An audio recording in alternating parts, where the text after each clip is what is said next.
I'm your host, Zen Garcia. We will be continuing our Genesis Revisited series. And Rob, are you there, brother? Yes, I am. Zen, how are you? I'm doing good, man. And how about yourself? Oh, man, I'm completely wrecked right now. Oh, no, why? Man, I hired this 26-year-old kid to whip me back into shape, and this kid torturing me, man. Like, he had me doing, this week we did 3 sets of 60.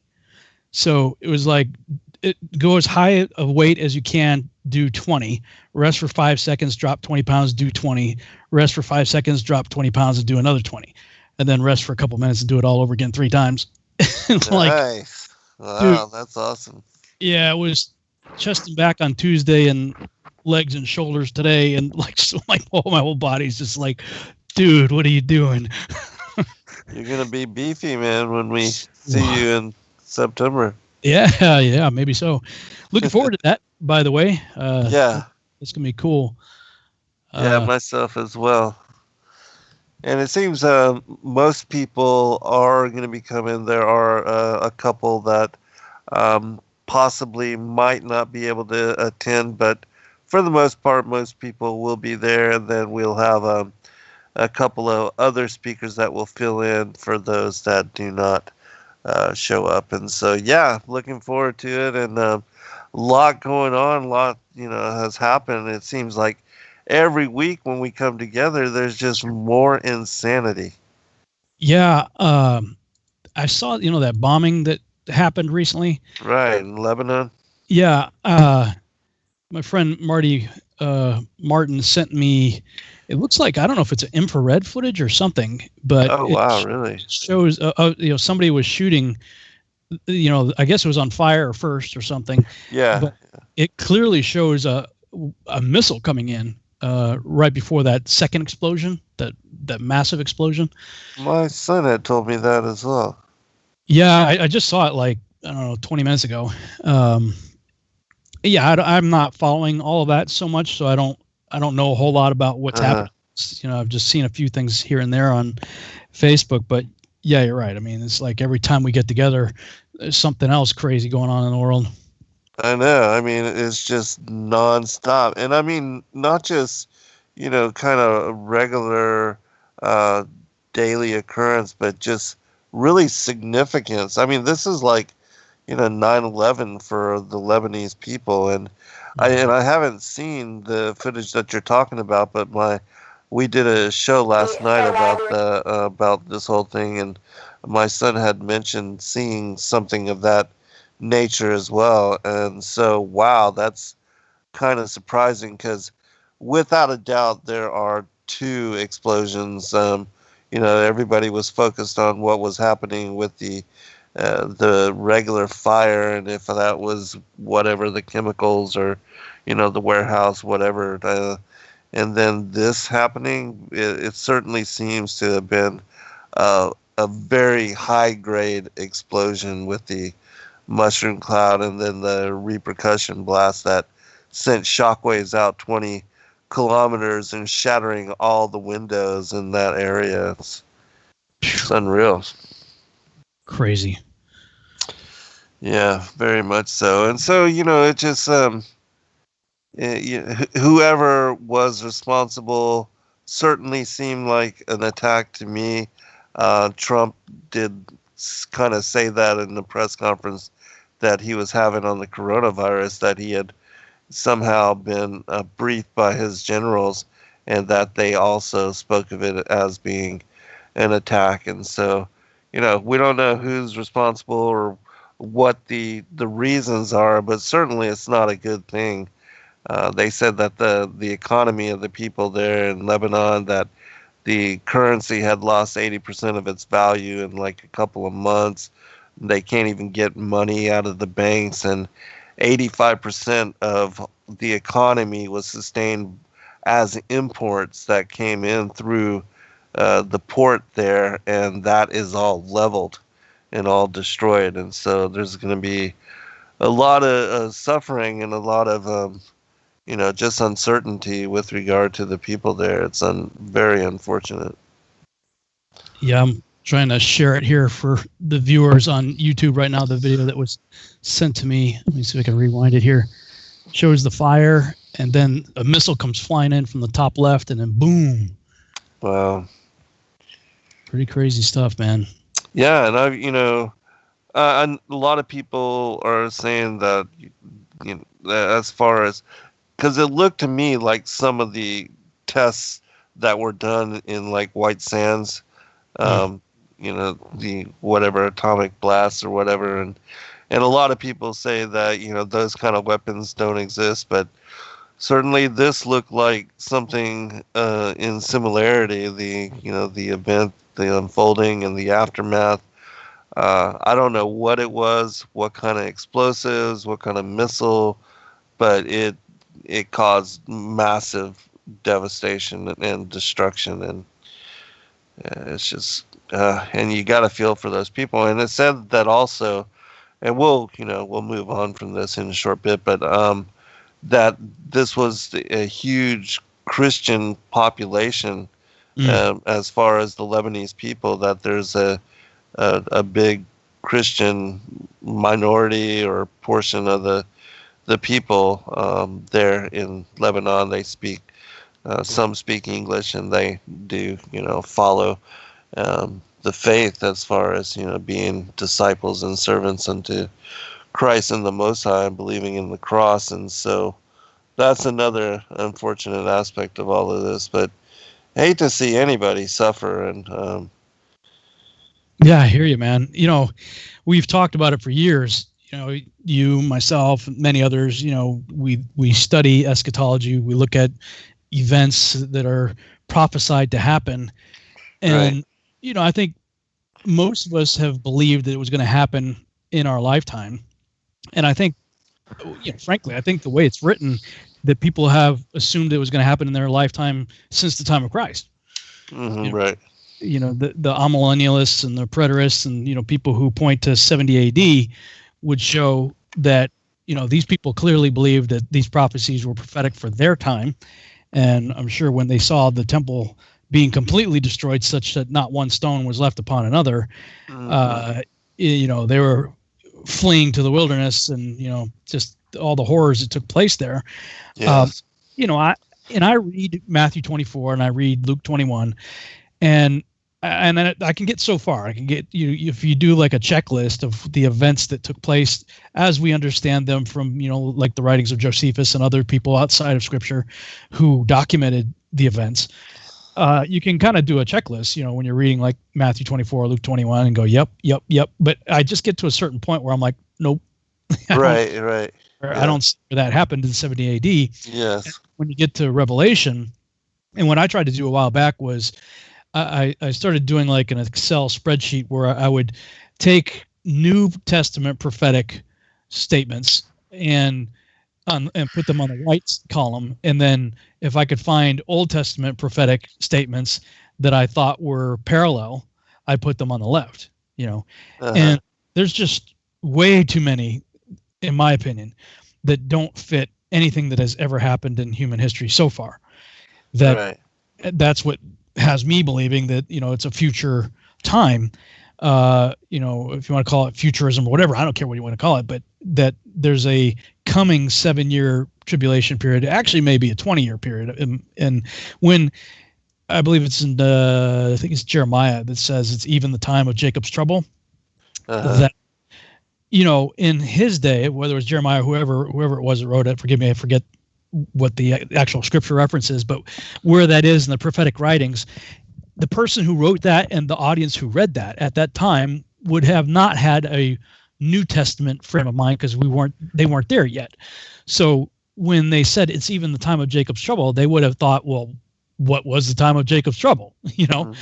And Paul said that the things that happened in the Torah happened to them to serve as examples for us in his day, upon whom the ends of the ages have come. So, he clearly believed that they're in the ends of the ages, and they believe that the Torah sets the precedence for the roadmap to understanding it. So if you do that, then and I did it a while back, so I don't have all the notes in front of me, but I think it starts. Jacob's trouble starts when he deceives his dad.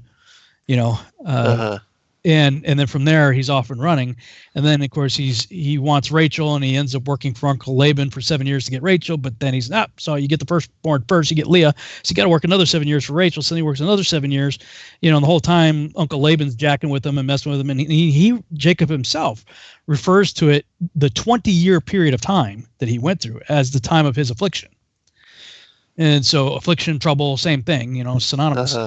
Then when I saw that, I'm going, okay, so, Torah speaking, then the time of Jacob's trouble would be 20 years, not 3.5 years, not 7 years, but 20 years, within which I would contend the 7 years or 3.5 would be contained, in that period. Right.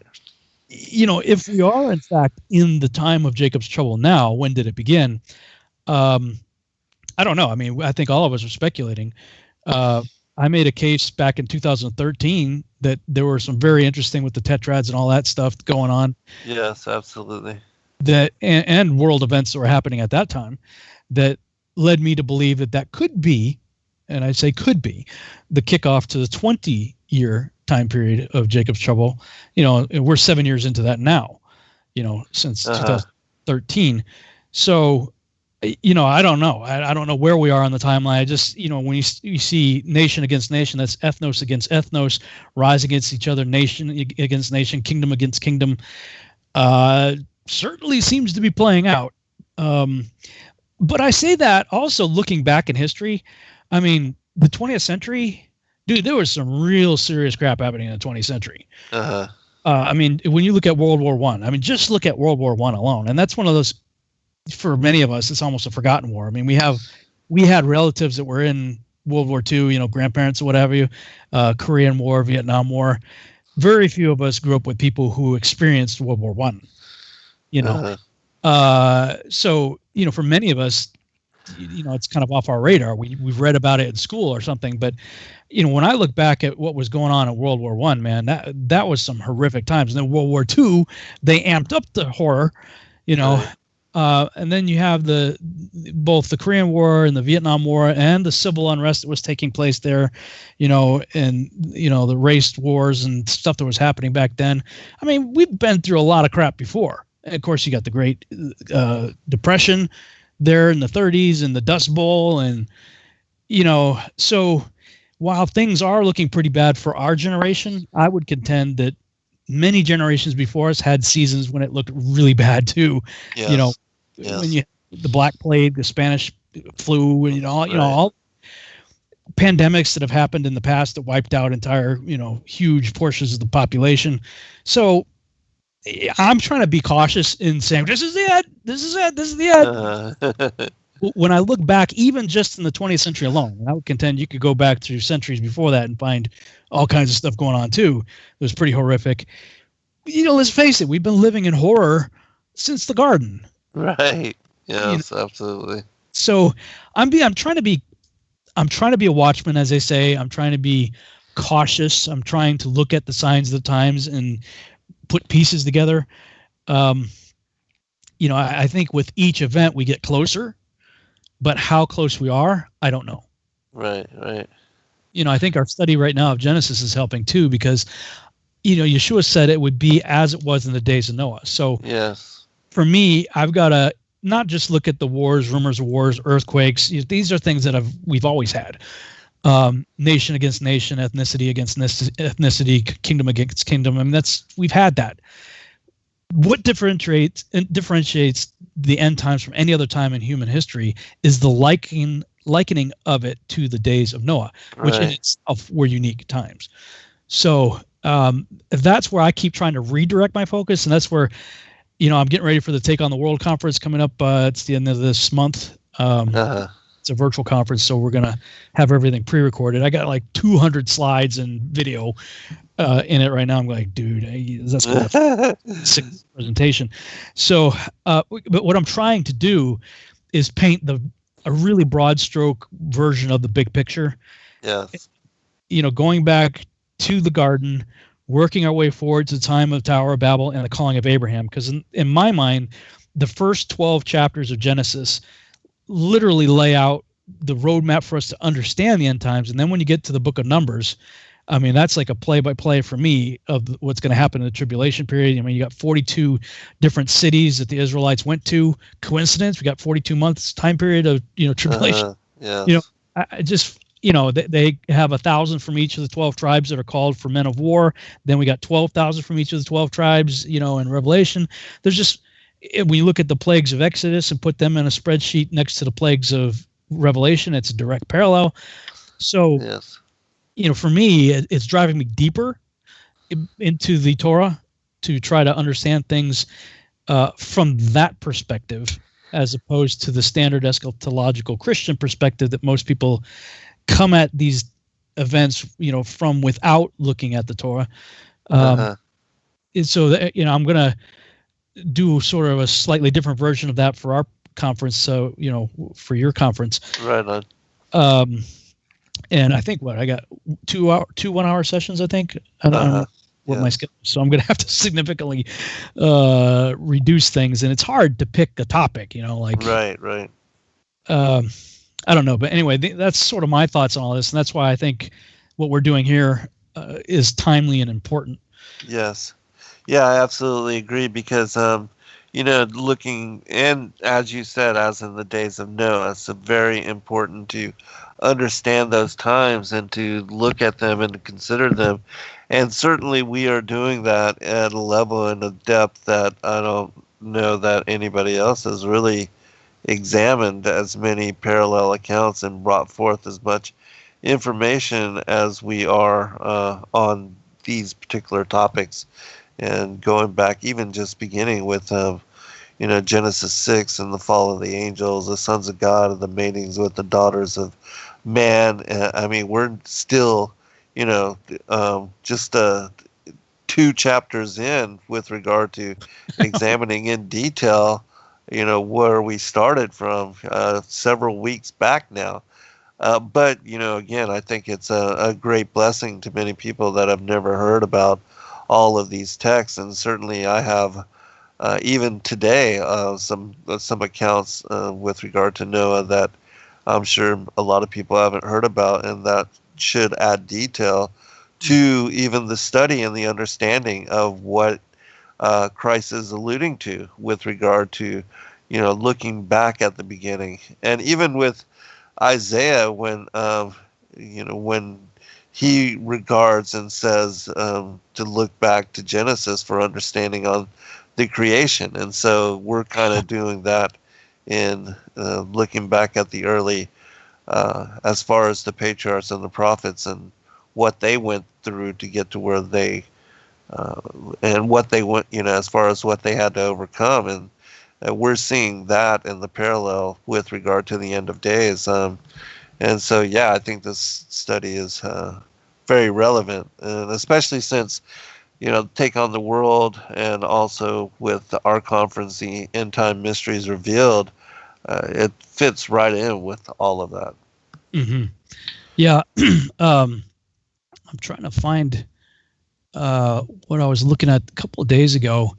I'm going through different things to figure out what I'm going to talk about. I mean, ultimately, I'm going to be going over things I've already talked about, but trying to bring in new insights into it as well. And it was, I want to say, it was in Isaiah. I thought it was in 15, but maybe I'm mistaken. But it was talking about when the Assyrian abused us in Egypt, and the context was the Exodus. And let me see if I can. I might have to look for it during the break, but because I just did a keyword search for Assyrian, but I'm not finding it real quick here. But anyway, it was almost a passing reference. It's like you blink, you miss it kind of thing. But it was when the Assyrian, afflicted us in Egypt, and the whole context was the Exodus. And I came across an article Chuck Missler was writing about how it was saying, when it says a different Pharaoh arose that didn't remember Joseph.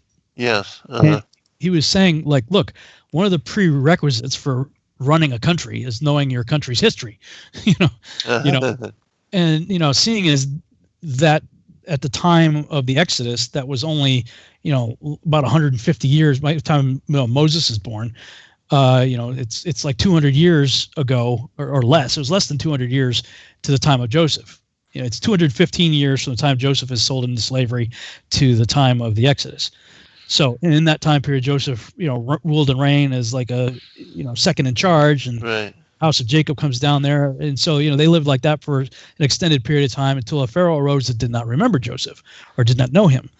And so, he was saying, Chuck Missler was talking about, like, what nation, has a leader that doesn't know its own country's recent history. I mean, that'd be like us not knowing, who the president was 100 years ago, and so, I mean, or even like not knowing about Abraham Lincoln, for crying out loud, right? I mean, we're going back to the Civil War here, right? 1800s. I mean, everybody in America, for the most part, knows that story. So what's the deal here? And he was saying, well, if it was an Assyrian that came into the land of Egypt at the time and took over and then set himself up as the Pharaoh, then he wouldn't have known that history. And so it makes a lot of sense. And he was pointing to that scripture, which I can't seem to find right here off the top of my head. But there's certainly, if you just do a keyword search for Assyrian, you're going to find, quite a number of references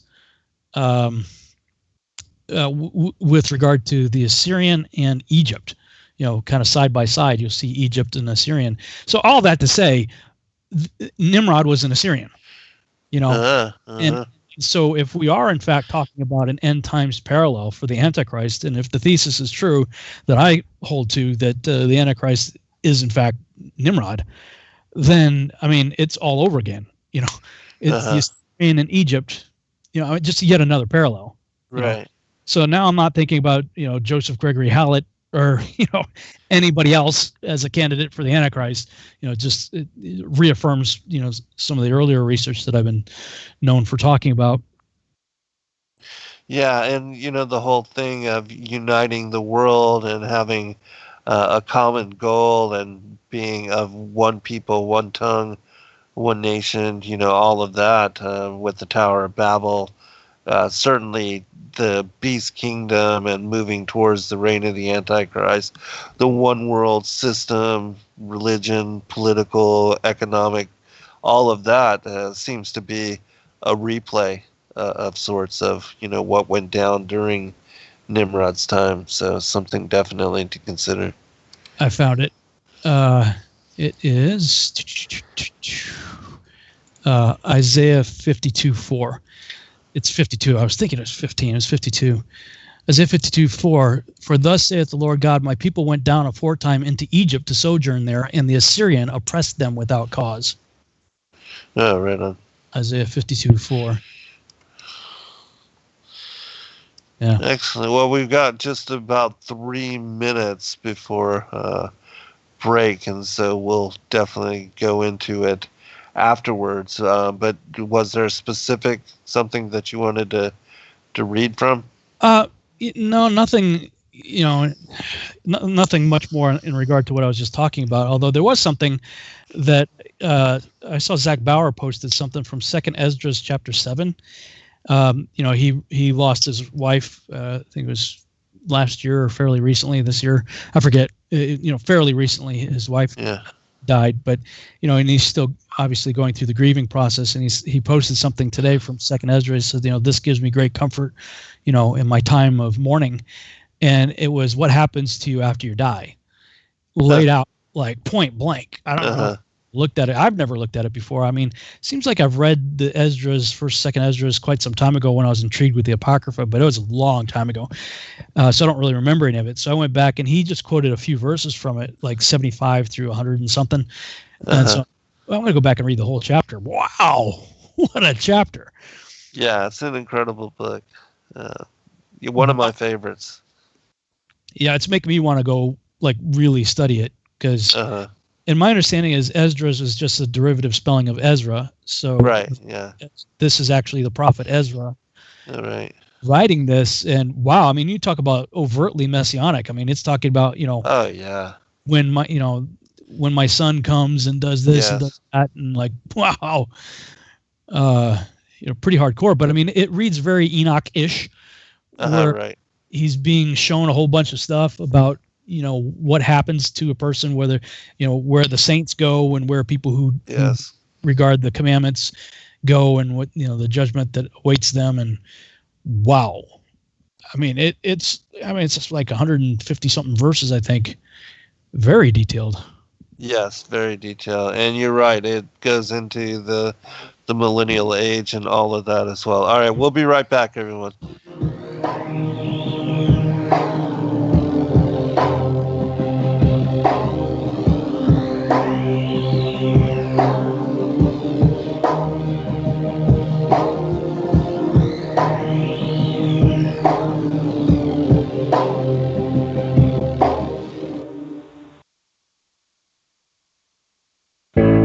The reviews for Extendivite are amazing. Here are some from Amazon. September 2018.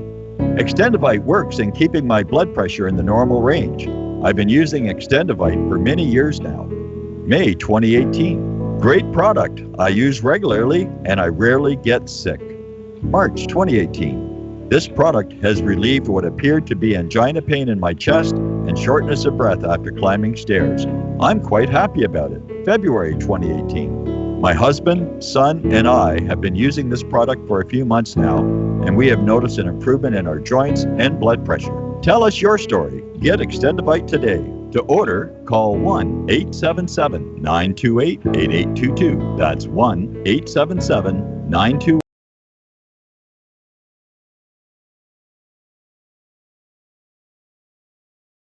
The seeker of lost paradise may seem a fool to those who have never sought the other worlds. Christ told us in Revelation 2, "Remember from whence thou art fallen, and do the first works." What many people don't realize about the fall of humanity is that Adam and Eve were initially bright-natured, and that they were placed into the garden of God to dress and tend it, and that being deceived and tempted and eating from the fruit of the tree of the knowledge of good and evil, that in that moment that you touch thereof you shall die, that they come under the authority of death in those moments, and since their fall have been banished from the place of the immortals. This concept becomes very clear in the work of the forgotten Edenic books of Adam and Eve.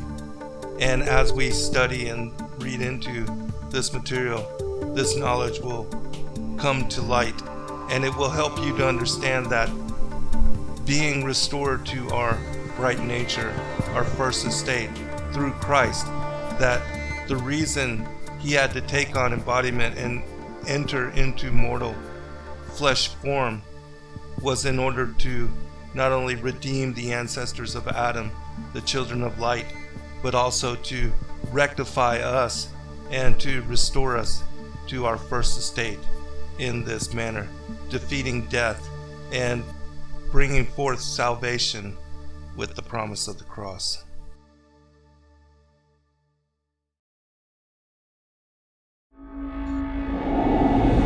Many truth seekers are constantly studying alone. But there is a place where we can come together. The Digital Readers Club is our online ecclesia meant for those who've forsaken churchianity, but still want the closeness of a family to study with. Join us every Saturday at 7 p.m. Eastern Time to put together the puzzle pieces of truth scattered throughout the ancient scriptures.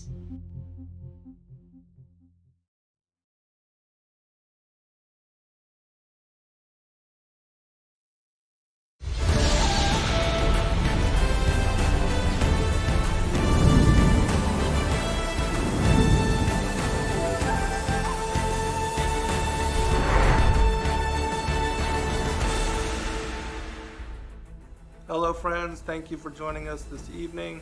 I'm your host, Zen Garcia.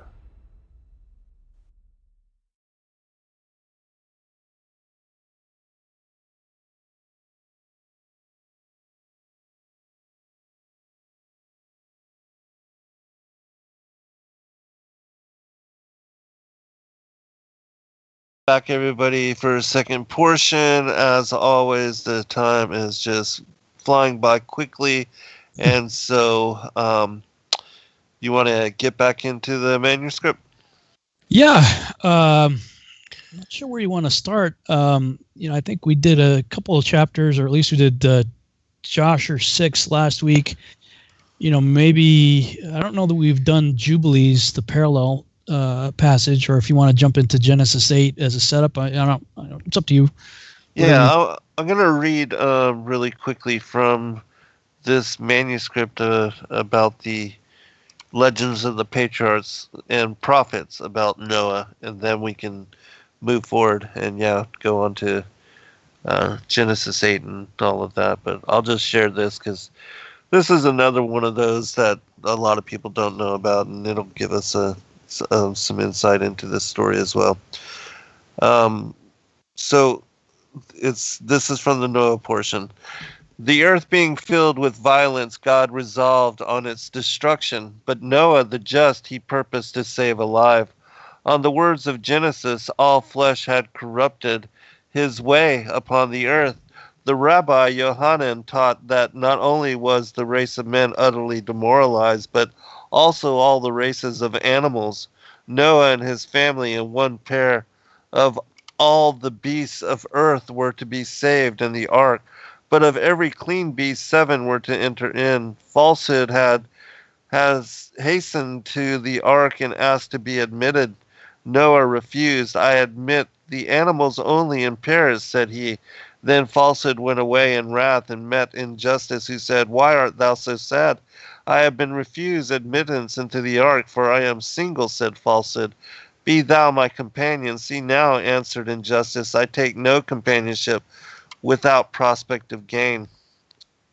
Fear not, said Falsehood, I would spread the toils, and thou shalt have the booty. And so they went together to the ark, and Noah was unable to refuse them admission. And when the flood was past, and the beasts went forth out of the ark, Falsehood said angrily, I have done my work and have caused evil, but thou hast all the plunder. Share with me. Thou fool, answered Injustice, dost thou forget the agreement? Thine it is to spread the net, mine alone to take the spoil. At the time of the deluge, the giants were not all drowned, for Og planted his foot upon the fountains of the great deep, and with his hands stopped the windows of heaven, or the water would have risen over his head. Rabbi Eliezer said that the giants exclaimed when the flood broke out, If all the waters of the earth be gathered together, they will only reach our waist. But if the fountains of the great deep be broken up, we must stamp them down again. And this they did, but God made the waters boiling hot, and it scalded them, so that their flesh was boiled and fell off their bones. But what became of Og in the deluge, we learn from the Talmud. He went into the water along with a rhinoceros or unicorn beside the ark and clung to it. And now the water round the ark was cold, but all the rest was boiling hot. Thus he was saved alive, whereas the other giants perished. According to another authority, Og climbed on the roof of the ark, and on Noah attempting to dislodge him, he swore that if allowed to remain there, he and his posterity would be the slaves of the sons of Noah.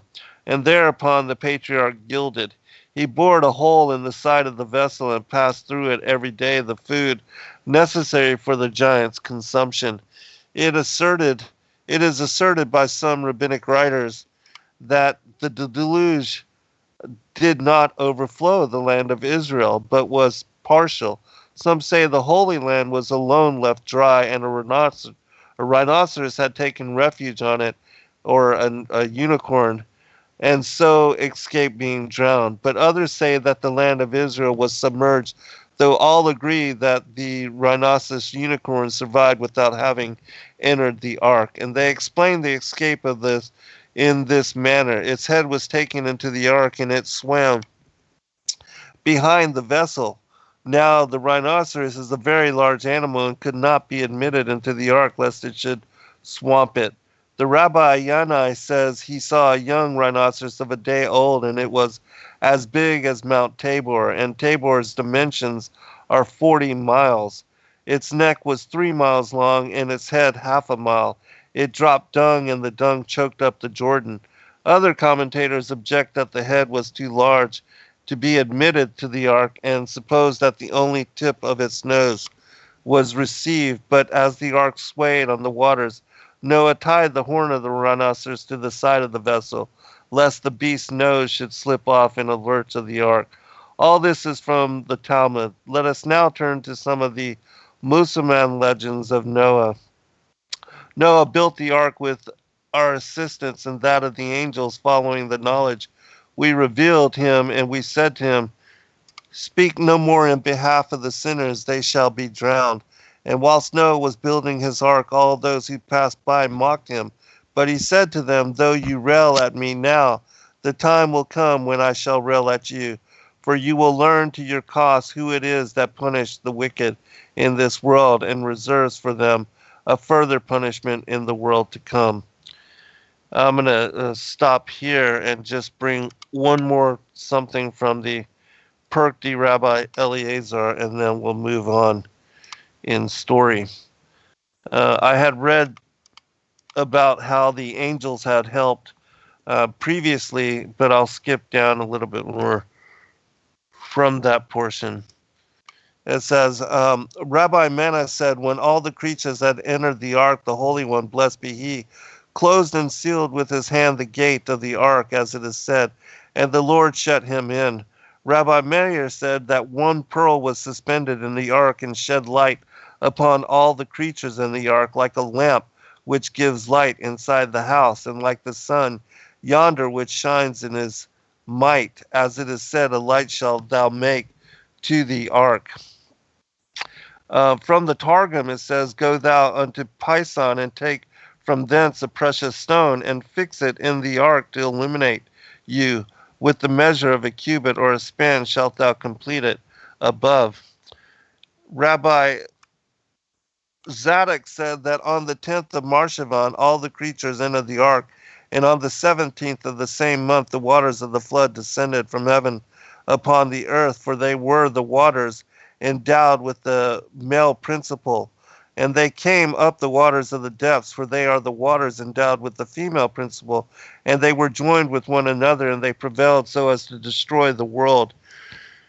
As it is said, and the waters prevailed exceedingly upon the earth, and all the living things which were upon the face of the earth decayed.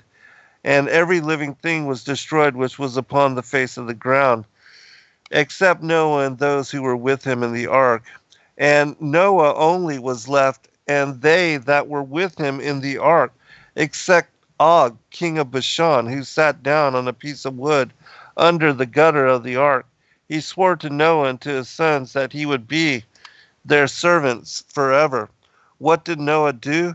He bored an aperture in the ark, and he put through it the food daily for him.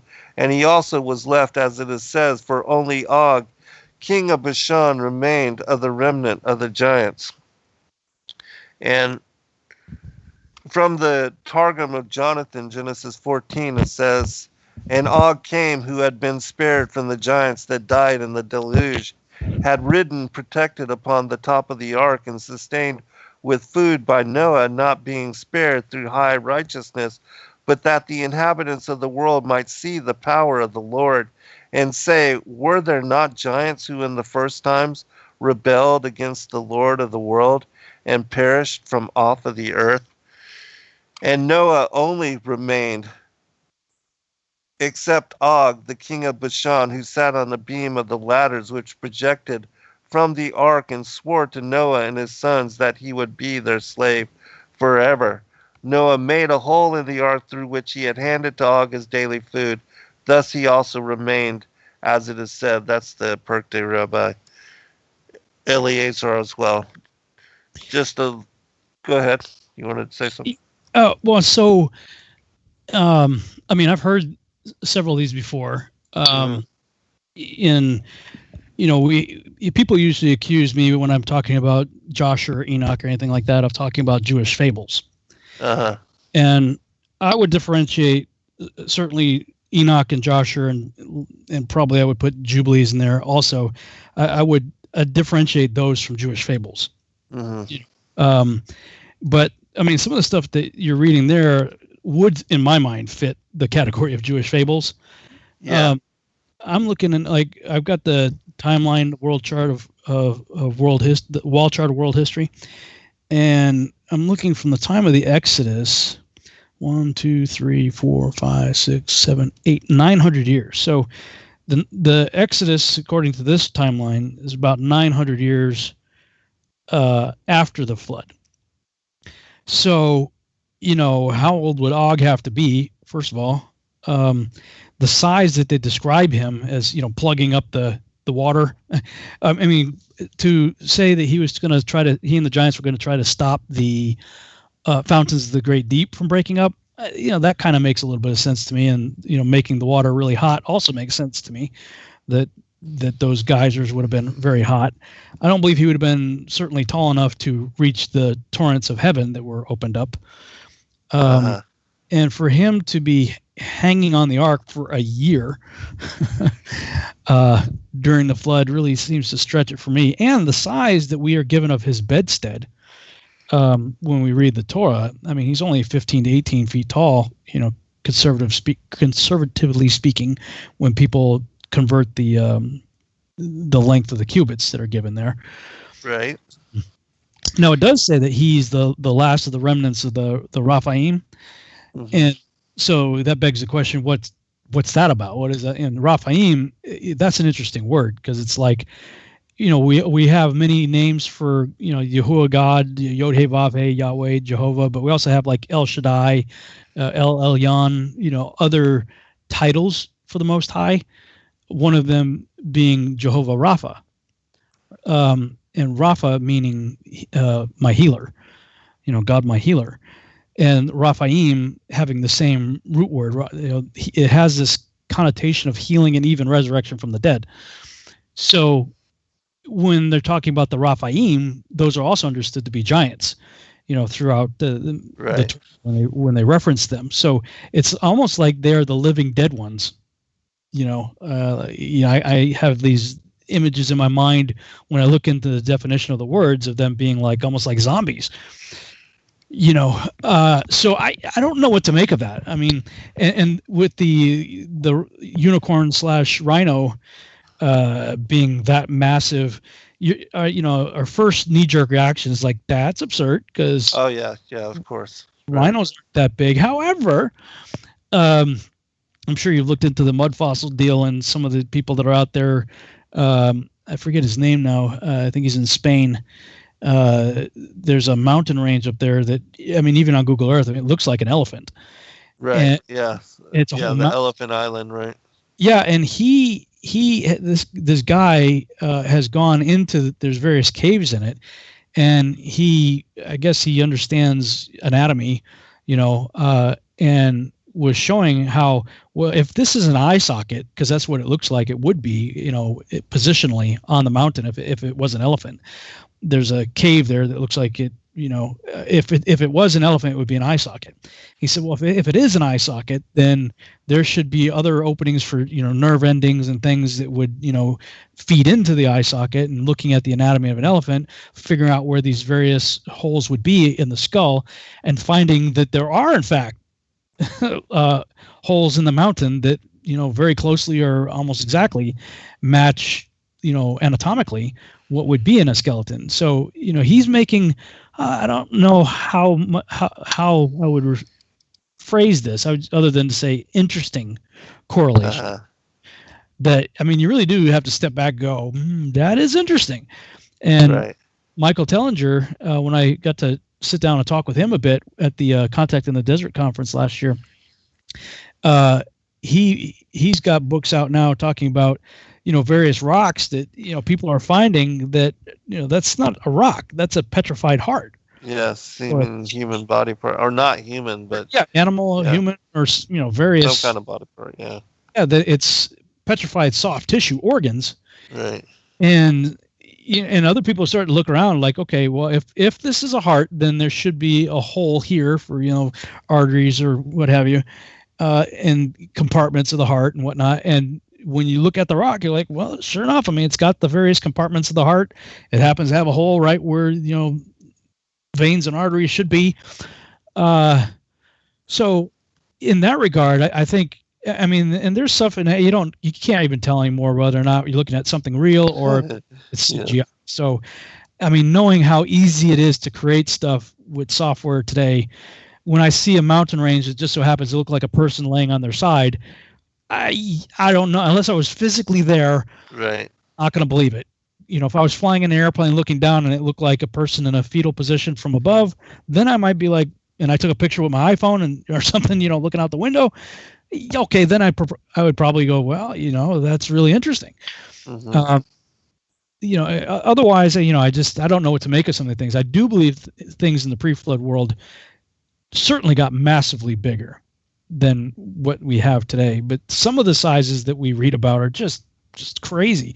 And so when I hear what you were reading earlier, I tend to classify those in the Jewish fable category. Yeah, I agree. Because there are, even in books of Jewish lore, stories of Og and the flood that account this whole kind of same thing. But, An uncommon story. Right. And, even reading these, I'm not in any way asserting that this, is factual or anything. I do find it to be interesting. But, even the whole narrative of Jasher and when Moshe goes up and fights against Og and even Sihon, it says that Og lifted up this huge mountain and he had to jump up and slice him on the back, I guess, of what was his Achilles tendon, and that caused him to fall, and then this mountain to collapse on top of him. But he's, said to be of large stature in that particular text as well.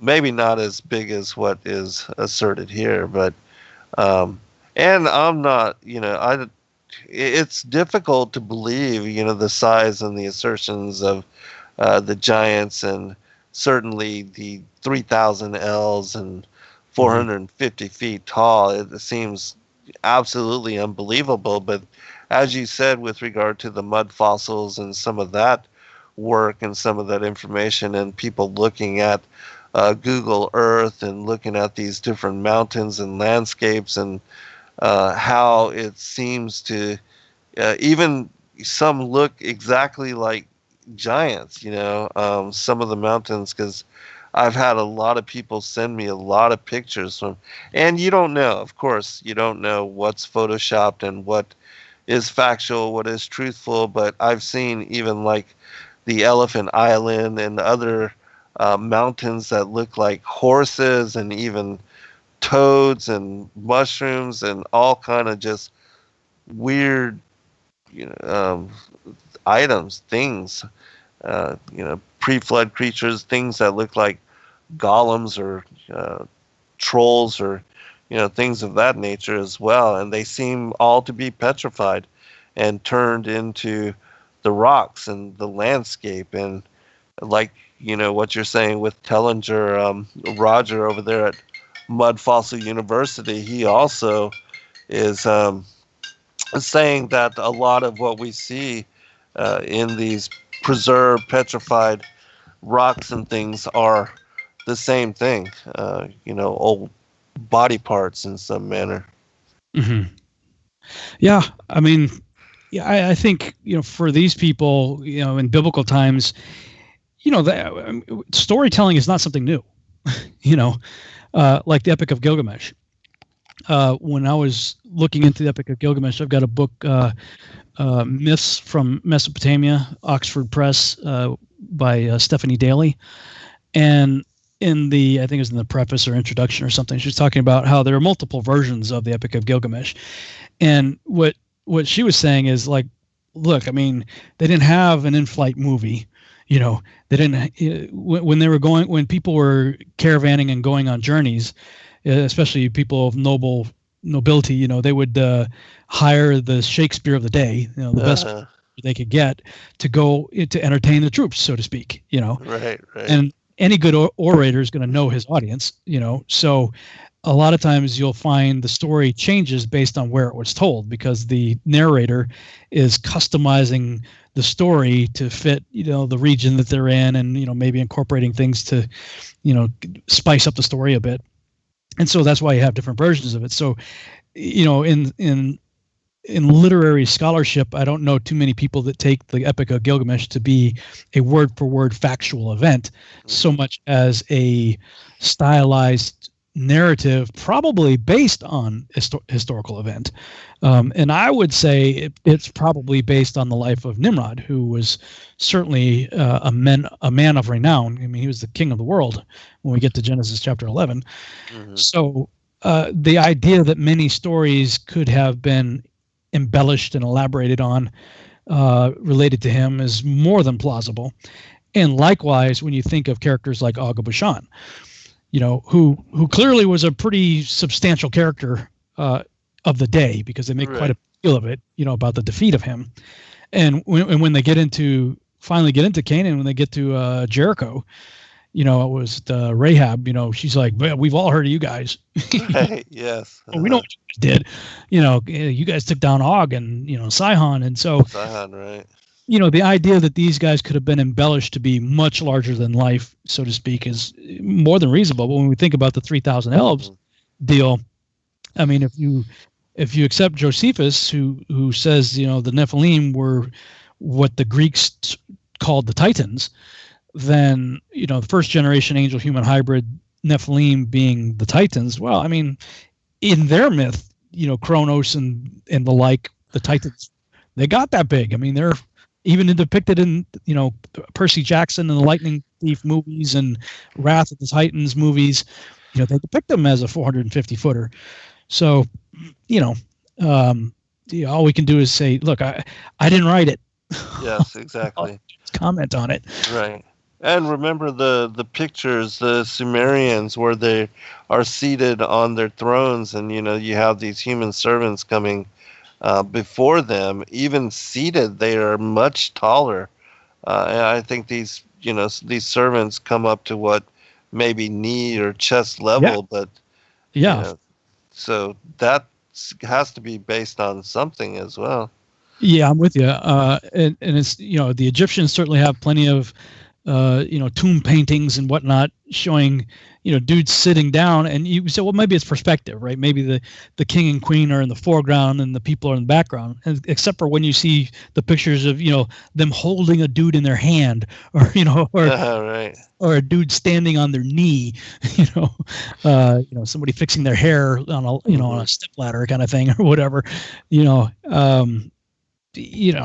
either have to believe that they're talking about little people, leprechaun type people, or fairies or whatever, or we're talking about giants being serviced by regular sized people. But I mean, you see the same thing in the Sumerians and many different cultures.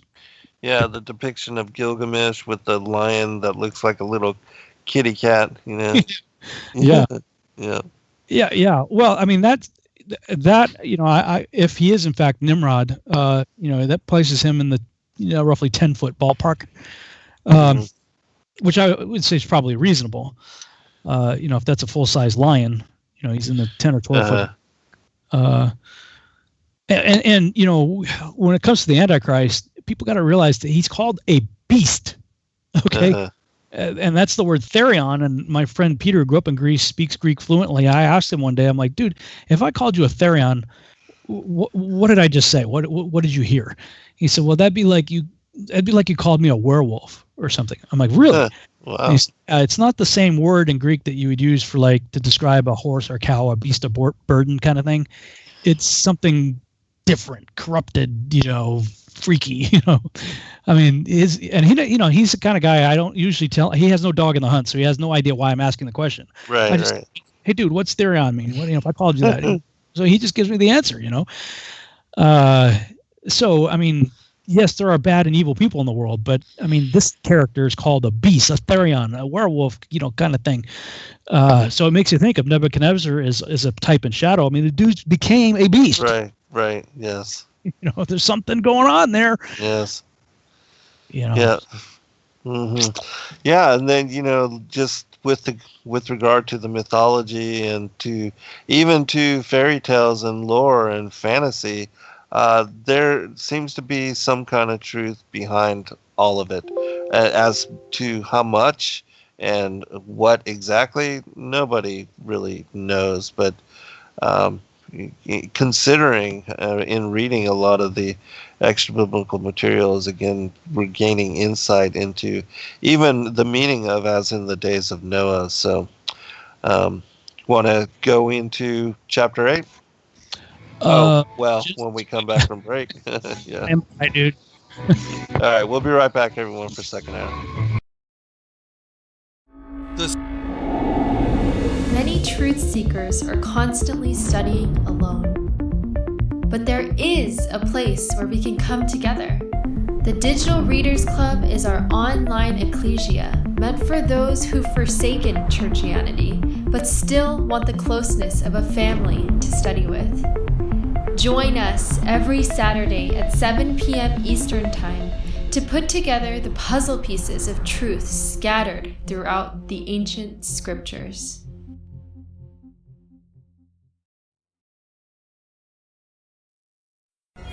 Every day, questions arise. Are the stories in the Bible true? What if I told you that there are hundreds of confirming witnesses?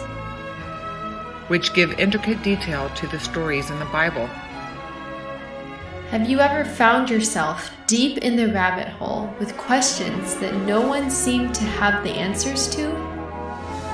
Join us every other Friday at 9 p.m. Eastern Time for our Ask Me Anything series with author and researcher Zen Garcia, as he sheds light on the mysteries which have us all searching together.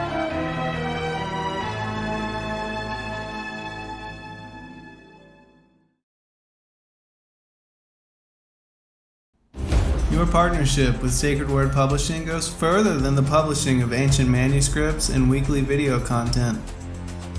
You also make a huge impact across the earth in orphanages in Myanmar, India, Uganda, and Kenya.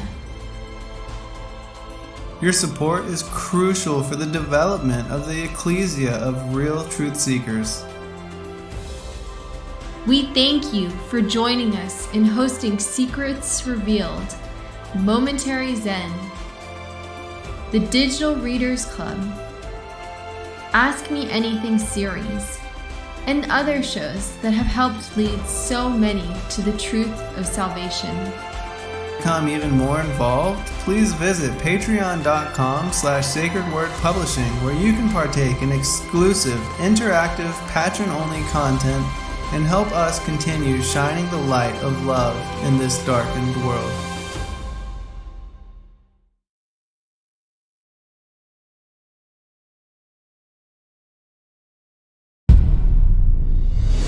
Sacred Word Revealed Comes to Atlanta, Georgia. On September 11th to the 13th, 2020. Purpose to reveal end-time mysteries. To prepare the final generation, We must don the full armor of God. featuring Zen Garcia, Dr. Joy Pugh, Rob Skiba, Gary Wayne, Yana Ben Noon, Stephen Benoon, Dr. Stephen Pigeon, Justin Garcia, Laurel Austin, Nathan Reynolds. Buy your tickets now at sacredwordrevealed.com.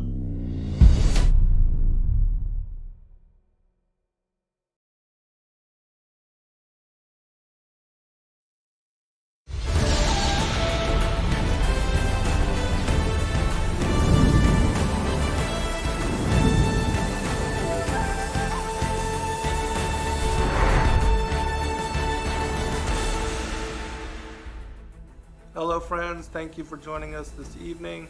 I'm your host, Zen Garcia.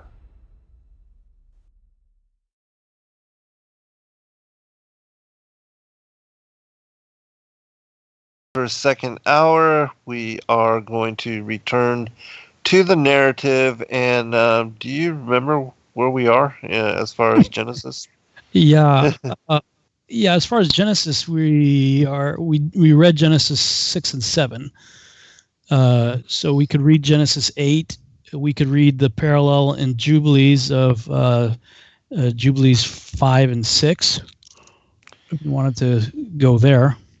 Yeah, I think Jubilees 6 is quite interesting as well, since it speaks of the times and as far as the calendar and Sabbath, all of that getting lost as well. So yeah. Yeah, and I think Jubilees 5 talks a little bit about the torrents of the waters and stuff. As far as the mechanics of the flood. All right, cool. I'll follow your lead. So all right, I can read Genesis 8, and if you want to get queued up on Jubilees 5. All right, sounds good.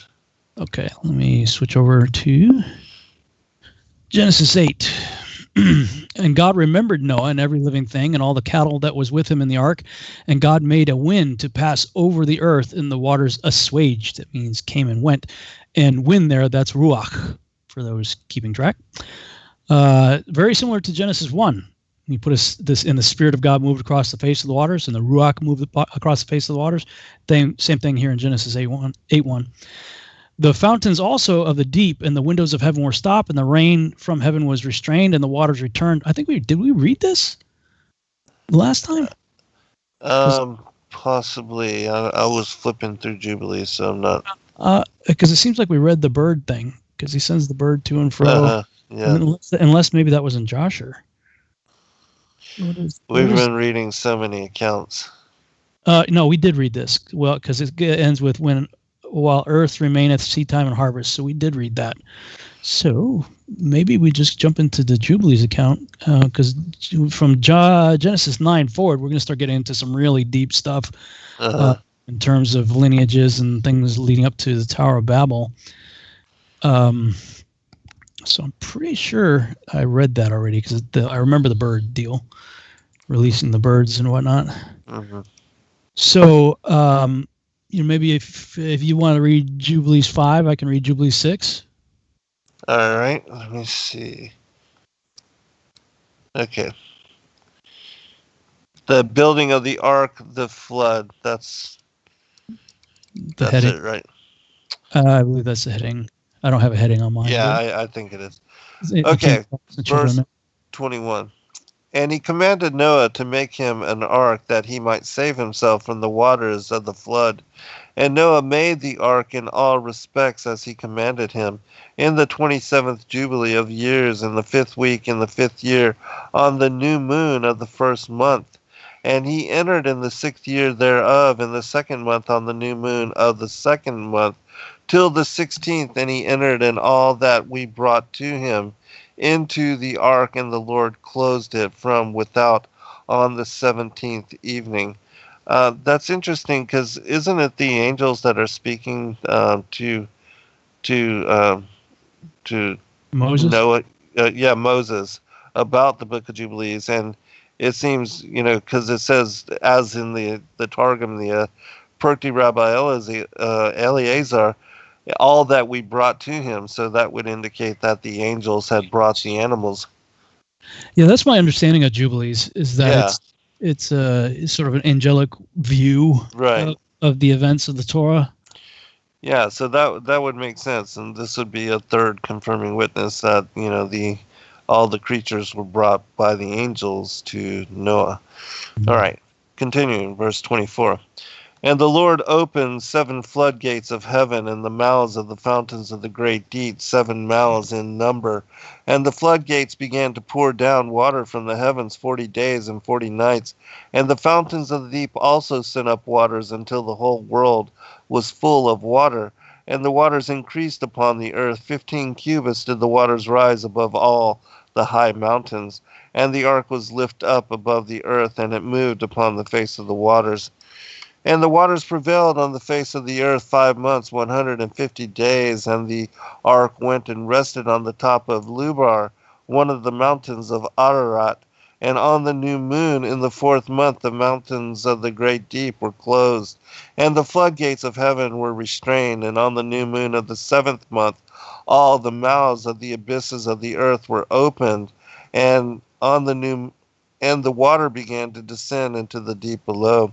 And on the new moon of the 10th month, the tops of the mountains were seen, and on the new moon of the 1st month, the ark became visible. And the waters disappeared from above the earth in the 5th week in the 7th year thereof. And on the 17th day in the 2nd month of the earth was dry. And on the 27th thereof, he opened the ark and sent forth from it beasts and cattle, birds, and every moving thing. So, I mean, what is interesting about Jubilees, although we've talked about it before, the dates don't always correspond with what we see in books like Joshua or even in Genesis. Dates are different, but I haven't taken the time, I don't know if you have, to connect these dates with what is spoken of in Genesis. This seems to give you a lot more detail than what Genesis does. Right. No, I haven't, but this one fits in with what I was reading from, it's either the Legends of the Jews or the Perkday Rabbi Eleazar. They speak about the same thing, and there's the mention of the new moons in the 1st, the 4th, the 7th, and the 10th months, I believe. Yeah, that's interesting. And it says verse 29 there about and it's always on the new moon. That's kind of interesting. Right. Mm-hmm. Like he's actually starting and stopping events, on the 1st of the month. Yes, the beginning of the month is on the new moon. Yeah. And fountains deeps closed, and the floodgates of heaven.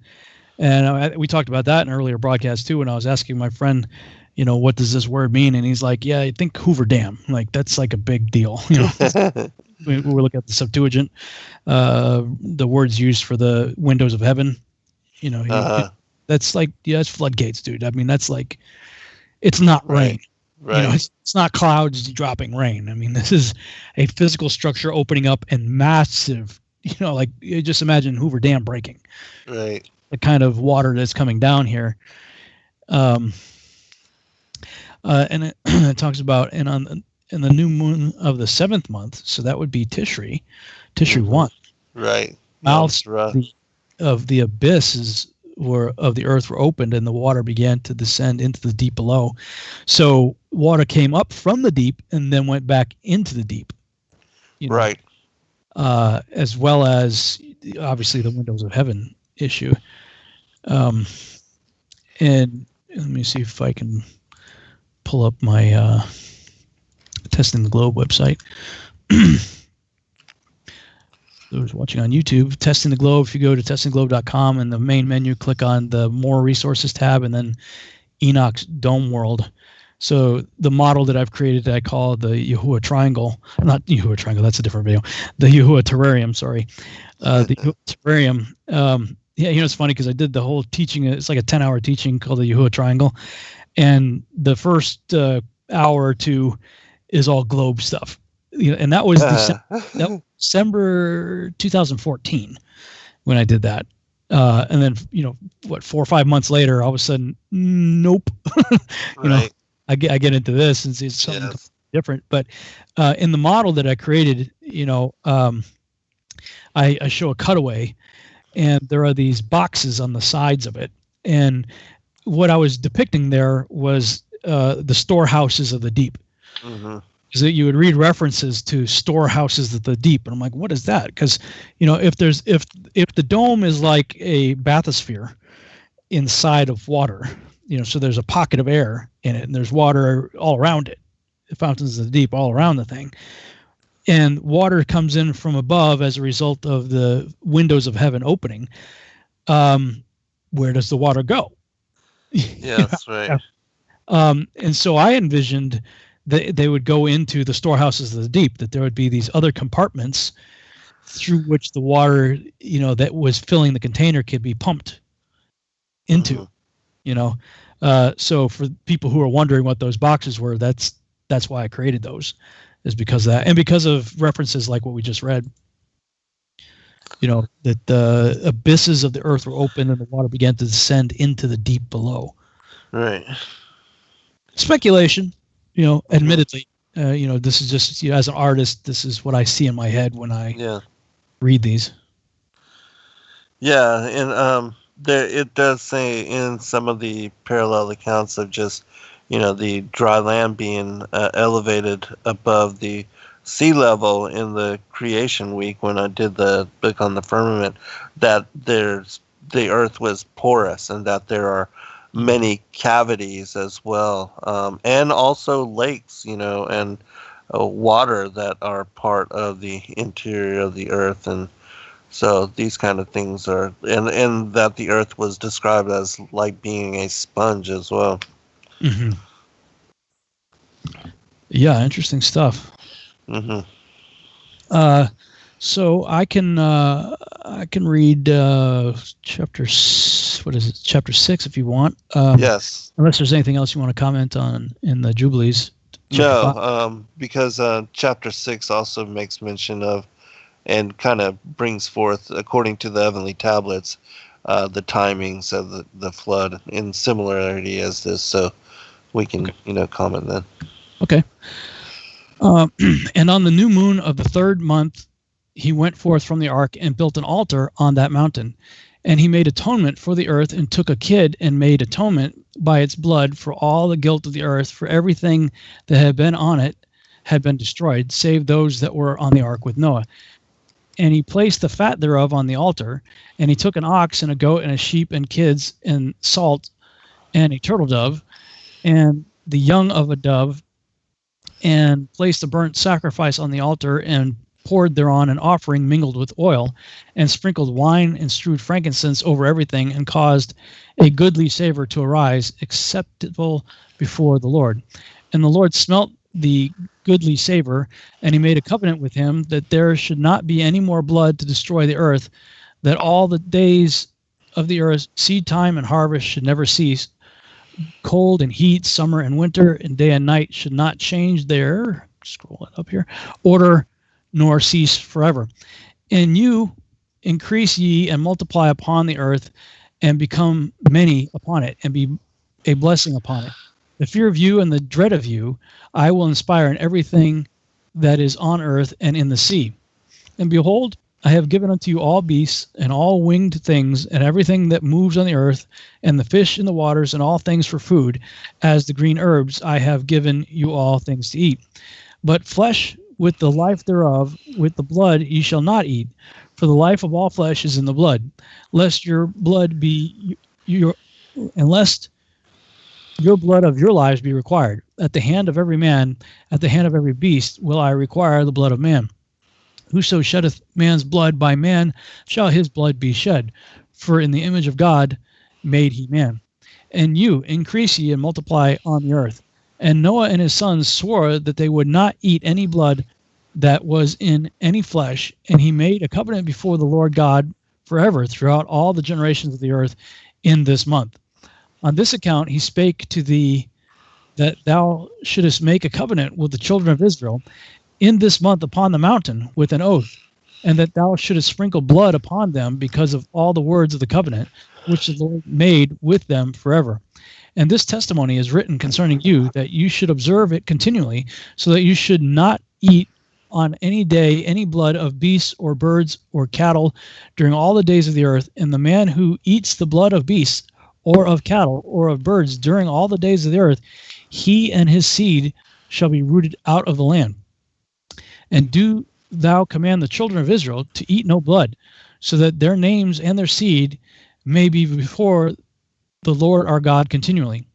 And for this law there is no limit of days, for it is forever. It's not going to end at the cross.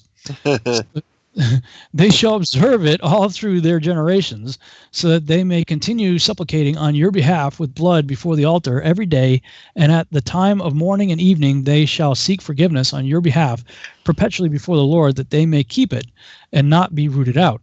And he gave to Noah and his sons a sign that there should not again be a flood on the earth. He set his bow in the cloud for a sign of the eternal covenant, that there should not again be a flood on the earth to destroy it all the days of the earth. For this reason it is ordained and written on the heavenly tablets that they should celebrate the Feast of Weeks in this month once a year to renew the covenant every year. And this whole festival was celebrated in heaven from the day of creation till the days of Noah, 26 jubilees and 5 weeks of years. And Noah and his sons observed it for 7 jubilees and 1 week of years till the day of Noah's death. And from the day of Noah's death, his sons did away with it until the days of Abraham, and they eat blood. But Abraham observed it, and Isaac and Jacob and his children observed it up to thy days, and in thy days the children of Israel forgot it until ye celebrated it anew on this mountain. And do thou command the children of Israel to observe this festival in all their generations for a commandment unto them. 1 day in the year, in this month, they shall celebrate the festival. For it is the Feast of Weeks, and the Feast of First Fruits, and the Feast of... It is twofold and of a double nature, according to what is written and engraven concerning it. Celebrate it. For I have written in the book of the first law, in that which I have written for thee, that thou shouldest celebrate it in its seasons 1 day in the year. And I explained to thee its sacrifices, and the children of Israel should remember and should celebrate it throughout their generations in this month 1 day in every year. And on the new moon of the first month, and on the new moon of the 4th month, and on the new moon of the 7th month, and on the new moon of the 10th month are the days of remembrance, and the days of the seasons in the 4 divisions of the year. These are written and ordained as a testimony forever. And Noah ordained them for himself as feasts for the generations forever, so that they have become thereby a memorial unto him. And on the new moon of the 1st month, he was bidden to make for himself an ark. And on that day the earth became dry, and he opened the ark and saw the earth. And on the new moon of the 4th month, the mouths of the depths of the abyss beneath were closed. And on the new moon of the 7th month, all the mouths of the abysses of the earth were opened, and the waters began to descend into them. And on the new moon of the 10th month, the tops of the mountains were seen, and Noah was glad. On this account he ordained them for himself as feasts for memorial forever, and thus they ordained. And they placed them on the heavenly tablets. Each had 13 weeks from one to another past their memorial, from the 1st to the 2nd, and from the 2nd to the 3rd, and from the 3rd to the 4th. And all the days of the commandments will be 52 weeks of days, and these will make the entire year complete. Thus it is engraved and ordained on the heavenly tablets. And there is no neglecting this commandment for a single year or from year to year. And command thou the children of Israel that they observe the years according to this reckoning, 364 days, and these will constitute a complete year, and they will not disturb its time from its days and from its feasts, for everything will fall out in them according to their testimony, and they will not leave out any day nor disturb any feast. But if they do neglect and do not observe them according to his commandment, then they will disturb all their seasons, and the years will be dislodged from this order, and they will disturb the seasons, and the years will be dislodged, and they will neglect their ordinances. And all the children of Israel will forget and will not find the path of the stars, of the years, and will forget the new moons and seasons and Sabbaths, and they will go wrong as to all the order of the years. For I know, and from henceforth will I declare it unto thee, it is not of my own devising, for the book lies written before me, and on the heavenly tablets the division of days is ordained, lest they forget the feasts of the covenant, and walk according to the feasts of the Gentiles, after their error and after their ignorance. For there will be those who will assuredly make observations of the moon, how it disturbs the seasons and comes in from year to year 10 days too soon. For this reason the years will come upon them when they will disturb the order and make an abominable day the day of testimony, and an unclean day a feast day, Christmas, Easter, and they will confound all the days, the holy with the unclean, and the unclean day with the holy, for they will go wrong as to the months and Sabbaths and feasts and jubilees.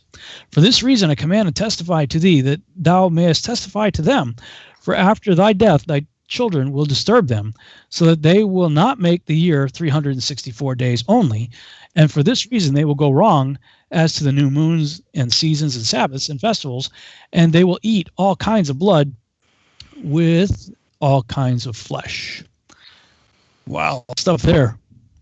Yeah, it's a lot, and with regard to the calendar, there's mention of the 364 day, which is the solar calendar, also cited by Enoch in the book on the courses of the heavenly luminaries, and then there's the mention of the lunar calendar and how it comes in 10 days too short.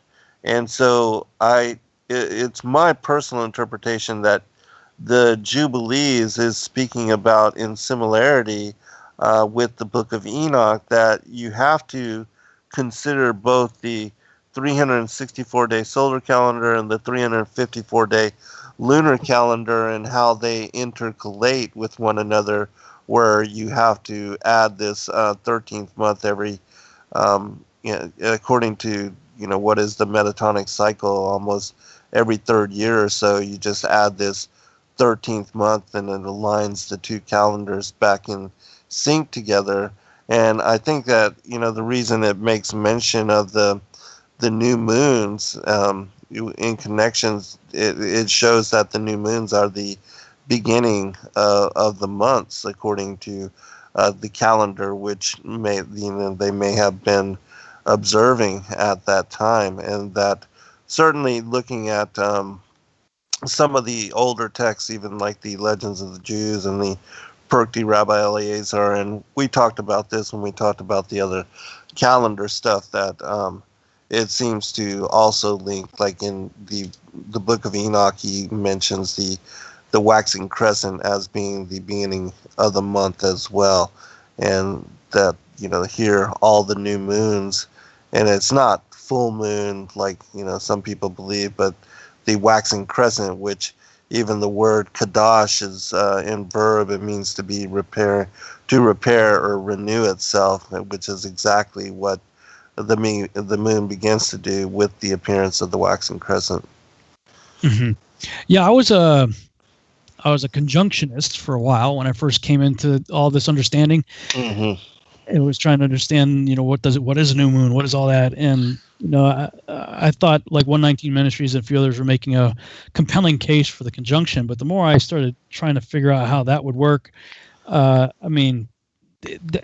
needs to be as simple as a shepherd boy looking up in the sky and being able to discern things. Yes, and seeing it, actually seeing something, what you can't see the dark moon. Yeah, and you'd have to be a perfect mathematician that understands the cycles and how they all work, and when the exact precise moment the moon goes into conjunction, which you can't. Right. Yeah, you can't. A shepherd boy, maybe an astrophysicist might be able to predict that. But, just a shepherd boy walking around in the field is not going to be able to tell the times and stuff like that. And actually, I thought I had a pretty rock solid case on conjunction, but we had a guy come to our home fellowship that, like, his whole thing, like, with you and I, it might be Nephilim or biblical cosmology, this sort of art become known by. His thing was the calendar. And like for 30 years, the guy's been studying a thing. And he came, and for like 3 hours, I played the Yabut game with him. And everything, I'd be like, well, Yabut, and he would just slam dunk me with a scripture or, some kind of reference. I'm like, by the end of it, I was like, okay, uncle, I give, you win. And I crossed over to the crescent. And that kind of really helped me out a lot too, because I was having a hard time reconciling the birth of Christ with September 11th, even though the Cerularium clearly showed the alignment. Yes. Revelation 12, 1-5. The problem that I had was the moon at his feet was a new crescent. It wasn't a conjunction. And so when I finally converted over to the crescent, then Revelation 12, 1-5 was a perfect fit. Right. For September 11th, with the new moon at her feet, the perfect alignment. Yes. Tishri 1. Tishri 1, exactly. Yom Teruah. Yeah. So pretty interesting. Some people in the chat room are saying, Jesus' blood made all food, all meat clean. That's simply not true. I would direct people's attention, if they want to learn more on that, to go to virtualhousechurch.com. And on the left-hand menu, scroll down to where it says Leviticus week 26, Shemini. And that gets into the dietary laws in the Torah. And then it also, that page has lots of notes addressing the mistranslations, frankly, of Mark 7:19. and what this actually means, and the fact that even secular scientists who have no dog in this hunt, could care less about the Bible, much less the Torah, have proven that the same animals that the Torah calls unclean are bad for you. Right. They, secular science even confirms this. You go figure, right? Yahuwah might actually know how he created the animals and how he created our bodies and what's compatible and what's not. What we should eat and what we shouldn't. Yeah, sorry, no. Yeshua's death on the cross did not change biology of animals and humans. And what's bad for you and what isn't. And you got hunters and people out there that sort of a tradition. It's like you kill your first deer and you drink the blood. Like the berserkers. All right. Hold on, brother. We'll pick it up on the other side. We'll be right back, everyone.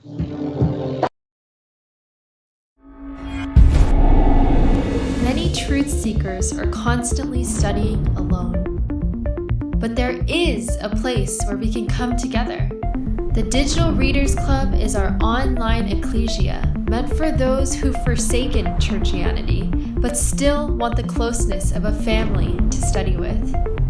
Join us every Saturday at 7 p.m. Eastern Time to put together the puzzle pieces of truth scattered throughout the ancient scriptures.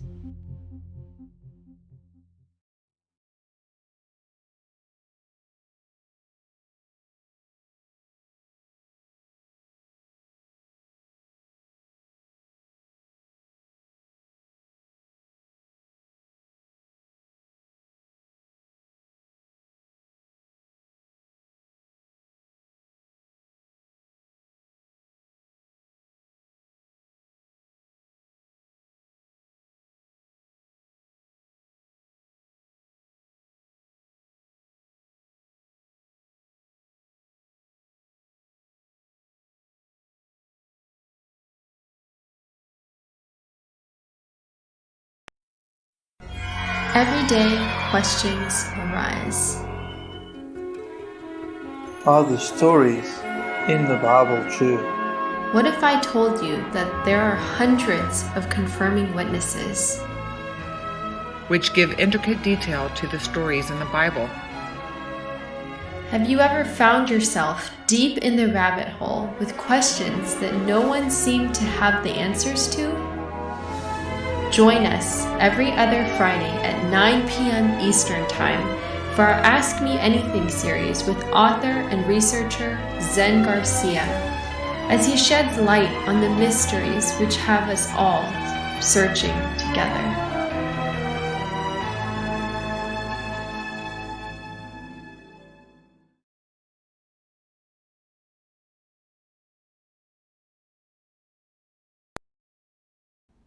Your partnership with Sacred Word Publishing goes further than the publishing of ancient manuscripts and weekly video content. You also make a huge impact across the earth in orphanages in Myanmar, India, Uganda, and Kenya. Your support is crucial for the development of the ecclesia of real truth seekers. We thank you for joining us in hosting Secrets Revealed, Momentary Zen, the Digital Readers Club, Ask Me Anything series, and other shows that have helped lead so many to the truth of salvation. To become even more involved, please visit patreon.com/sacredwordpublishing, where you can partake in exclusive, interactive, patron-only content and help us continue shining the light of love in this darkened world.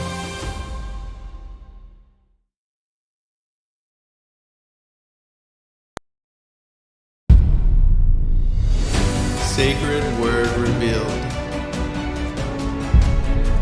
Comes to Atlanta, Georgia. On September 11th to the 13th, 2020. Purpose to reveal end time mysteries. To prepare the final generation, We must don the full armor of God. Featuring Zen Garcia, Dr. Joy Pugh, Rob Skiba, Gary Wayne, Yana Ben Noon, Stephen Benoon, Dr. Stephen Pigeon, Zen Garcia, Laurel Austin, Nathan Reynolds. Buy your tickets now at sacredwordrevealed.com.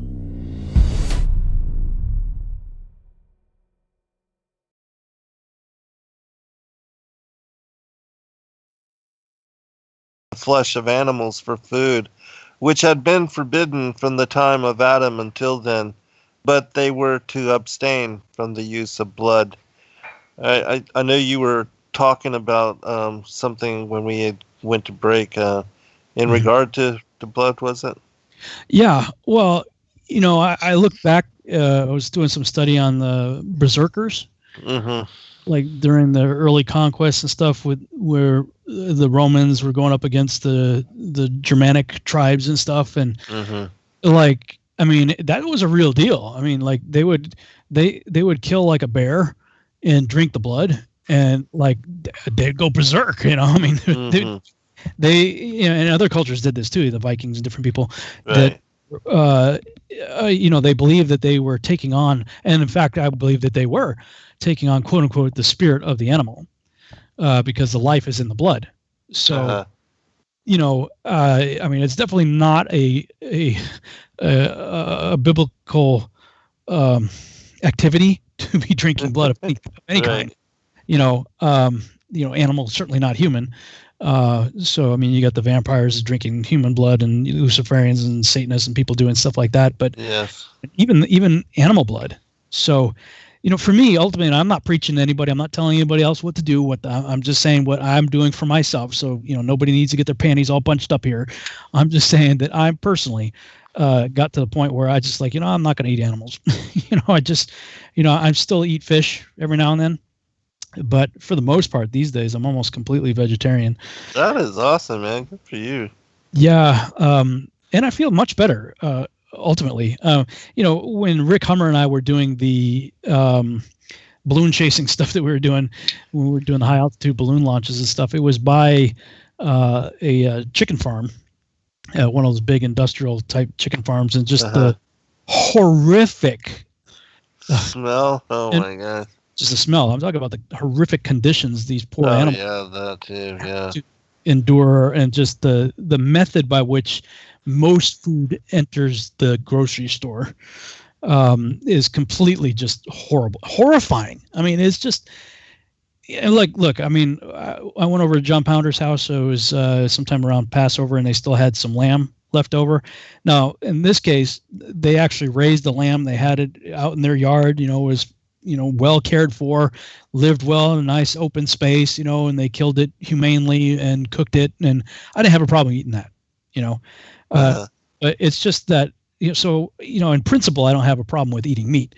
But when I started looking at just the way the meat packaging industry is set up and what the trauma, I'm not just talking about the horrors of the GMO side of it and the hormones and the shots and all the stuff that they pump these animals, to try to get them beefier or whatever, pardon the pun, beefier, but, more bulked up, so they have more meat. And just, I mean, you're eating Franken food nowadays. Right. It is just, so, I mean, there's the whole aspect of the genetic manipulation, the Franken food, but just the horrific conditions these animals live in and the experience that they have prior to being slaughtered, as they're watching others in front of them being slaughtered. I mean, you're eating all of that toxic fear. You talk about adrenochrome and stuff. I mean, the body exerts, excretes all these various fight or flight, chemicals. And I mean, you're eating that trauma, and, after that trip, I'm like, I'm done. I can't do that anymore. And for those who are interested, there's actually a service that I found called trifecta.com. I think it's trifecta.com. And you can pick, if you want just your standard meat and potatoes, you can get that. Or if you want, if vegan, if that's your choice, vegan, prepared food or vegetarian food or keto food, you can pick what you want. And every week they ship it to my house, and it's all non-GMO, cooked by chefs, and all you got to do is heat it up. And so, yeah, I've been doing quite well on that. But all that to say, I started in my journey of Torah and coming off of eating unclean stuff, and then just making sure I'm not eating blood, and then progress from there to just like, okay, I can't support the current meat industry. So ultimately everything was vegetarian in the garden. After the flood, well, the whole earth was destroyed. So obviously it's going to take a while, and we know as we're trying to grow a garden in the backyard, food takes a while to grow. So, obviously they had depleted their food on the ark because they all ate it. When they got off the ark, the earth was recovering from being covered with water for a year. So it makes sense for Yahuwah to say, okay, now you can eat other stuff. But, within 800 years or so, you have Moses, and then he lays out, okay, this is what shall be food for you, and this is what should not be food for you. And we see in that portion from Jubilees that the angel's saying, you know what, here's the people who kept it, here's the people who screwed up, and after you die, even though you're telling the Israelites what to do, they're going to screw up again. Right. So well, that's really awesome. I've been trying myself to move towards that direction, but haven't fully made that transition. But I just recently saw it was a video about just superbugs, and it was talking about, because of the conditions that the animals are raised in and how horrific and sickly they are because of those conditions, that they are just fed massive amounts of antibodies just to keep them alive, to the point where they can be slaughtered and then processed and then put into the market so that people can eat them. And how, because of that happening, there are now viruses, bacteria, infections that are superbugs, and that the doctors and the medical establishments are unable to help people to get rid of them because of the overuse of antibodies in just the meat industry, and how it's causing as far as people's immunity and their health and their well-being, it's really affecting them adversely, and people don't even realize. And then a lot of the food allergies and things of that nature also come about because of the weirdness that as far as they will take all the remains of the slaughter of cattle and feed it to pigs. They don't eat like regular stuff that they would otherwise, but they're eating all of this leftover, and then they feed what is the slaughter of the pigs to chickens or whatever. And so it's just they are using the leftover remains of animals to be the food products for other creatures that should not be living on or even consuming or sustaining themselves on that type of consumption. And so it's causing the whole mad cow disease and all that kind of stuff. It's just weirdness. Frankenfoods is exactly right. Yeah, I mean, it is. The conditions are. All you have to do is look into it. Anybody out there, you just look into it. It is so horrifying. It's unbelievable. And so I'm like, nope, I just can't do that anymore. The website was trifectanutrition.com, and I actually put a referral link in the chat room if anybody's interested in checking it out. Oh yeah, I'm gonna check that out. And it's really good portions too, man. I calculated how much money we were spending at a grocery store, and it's pretty cool because we try to eat organic as much as right. Shopping at organic places for food. And so, calculating what I was typically spending, a place like Sprouts is a place that we go to. It's a organic. Right, yeah. It was comparable in price. And so like every Thursday, it's either Thursday or Friday, I get a box shows up at my door, and it's all there. And it's, so if you're counting calories and all that stuff, that helps too, because it tells you right on the label exactly how much, protein and calories and whatnot you're getting, and you can choose the different meals. So that's the solution that's been working for me. But I mean, it is interesting, that this stuff was all the way back, and the angels trying to tell all this stuff to Moses, about what's going to happen. Right.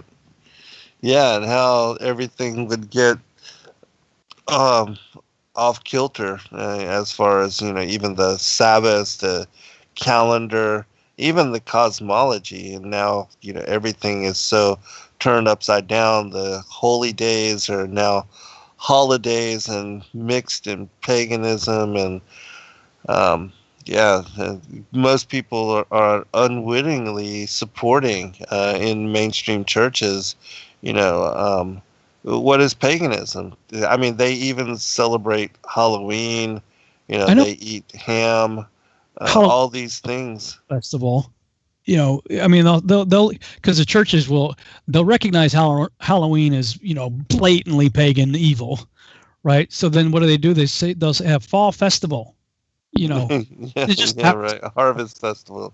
Yeah, harvest festival. It just so happens to fall on the same date as Halloween does. Halloween, right? While they're dismissing the actual fall feast. Yes, exactly right. I mean, I believe that we're not held accountable for what we don't know. Yes, I agree. So, myself included, I mean, most of us have played the game. I was a mall Santa. Okay. I toured the country with Alvin and the Chipmunks on the Christmas tour and played Santa Claus, yes, I had to use a lot of fat pads to pull that off, but I mean, we played the game. Christmas was like one of my favorite times of the year. I used to love it. And I wrote, direct, and played Jesus and Passion plays from Good Friday to Easter Sunday. I did all that stuff. And all the time I'm thinking I'm serving and honoring, the God that I claim to believe in. Right. What really broke my heart is, the Pharisees came to Yeshua and said, give us a sign. He's, well, the only sign you're going to get is the sign of Jonah, 3 days, 3 nights. And you can't get 3 days and 3 nights from Friday to Sunday. I mean, that's some seriously fuzzy math there. You can't, even math isn't going to give you that, So what broke my heart is, all the times I was doing all that, I was actually denying the only sign he gave. Right. But as I became aware of these things, and as I did the research for Babylon Rising and all that, and seeing how much of it goes back to Nimrod and everything, I'm like, okay, now I know. And now that I know, I'm going to be held accountable. So if people want to know why I get so passionate about it, is because I know.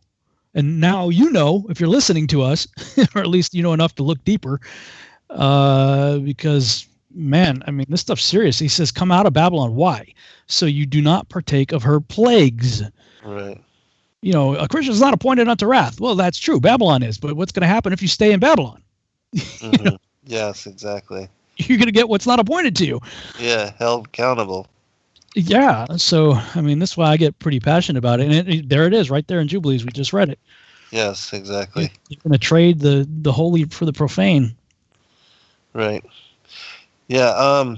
I tried the link, and it's saying something about private on the browser, but I'll try it again on a different server later. But yeah, that's really amazing. So how long has it been for you as far as being mainly vegetarian and all? Well, I was coming off of that page. Well, like I said, was it 2016, 17 when Rick and I were doing all that running around? Yes. Mm-hmm. So it was in that season that I began to make the shift. I had actually done it for quite some time when I was younger. In my 20s, I was almost exclusively vegetarian in my 20s for a while, and then kind of got off of it. Because look, I mean, I like steak and everything just like most people do. But I got real intentional about it over the last, I would say, year and a half, probably. The big question is because I was trying to get back in the gym again. I was like, how do I maintain what I need, in terms of proteins and calorie intake and carbs kind of stuff to be able to do it. And actually, it was my trainer. He said, because I was getting burnt out real quick. I'd work out for a little bit, and within 20 minutes of the workout, I'm like, I've spent everything that I've eaten before, He told me to eat sweet potatoes, and what a huge difference that make. Like if I like typically I go to the gym after, within an hour or two after eating breakfast. So breakfast for me is eggs and what do you call it? Sourdough bread, and and on days that I work out, sweet potatoes. And what a huge difference. Like I saw like massive increases in the weight that I could push and the amount of endurance that I had simply by eating sweet potatoes ahead of time. So, I found it's a myth that you can only get enough protein from meat. Eating meat, right? Yeah. What does meat eat? Yeah, exactly. I actually saw one of the strongest men in the world, who's apparently a vegetarian. They asked him, "How did you get as strong as an ox? Eating vegetables?" He says, "You ever watch what an ox eats?" Right, exactly. Yeah. So it's definitely possible, and I haven't had any issues from it. So it seems like a better way to go. Mm-hmm. And with regard to the trifecta, their meals, the vegetarian meals are really good. Yeah, you can actually do like a la carte, so you can use their menu and pick stuff, or you can get their pre-made stuff. So for a while I did a la carte, and then I tried their vegan meal plan, and it was pretty good. I liked it. But when I tried the vegetarian plan, they have a pre-made plan kind of thing, and they alternate it, so it's not the same every week. Yeah. I actually really, really like it, and they use sometimes they use Beyond Beef, which is plant-based, right? It looks and tastes like hamburger, but it's all plant, like pea protein and stuff like that. Yeah. Which actually Chris and Liz had introduced me to at the Take on the World conference a few years ago.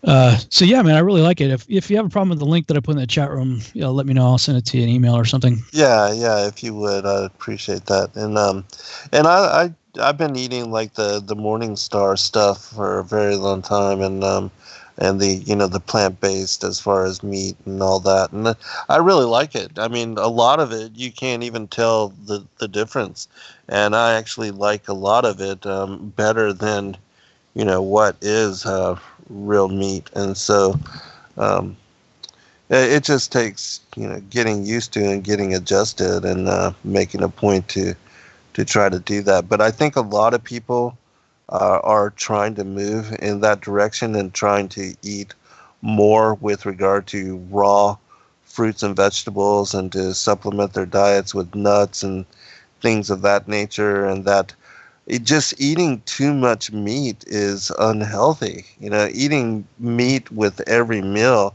we're definitely not supposed to consume that much meat.